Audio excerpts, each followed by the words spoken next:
ధనము వల్ల మనశ్శాంతి కాస్త పోతుంది, ఐశ్వర్యము వల్ల జ్ఞానం రాదు, ధనము హెచ్చిన కొలది గర్వం హెచ్చుతుంది.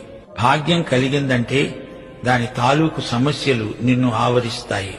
డబ్బును బట్టి కపట స్నేహితులు నీ చుట్టూ పోగవుతారు. ఎవడో వచ్చి నిన్ను లక్షాధికారిని చేస్తానంటే నమ్మకు. కష్టించి పనిచెయ్యి.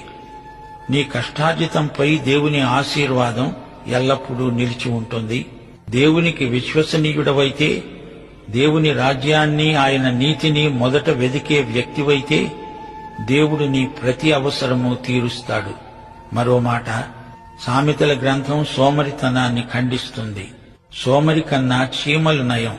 అవతల ఎంతో పని ఉంది, నీవు నిద్రపోతే ఎలాగా? సోమరితనం శాపం, అది దరిద్రానికి హేతువు. సాకులు చెప్పి పని తప్పించుకునే పని దొంగలు సోమరులు.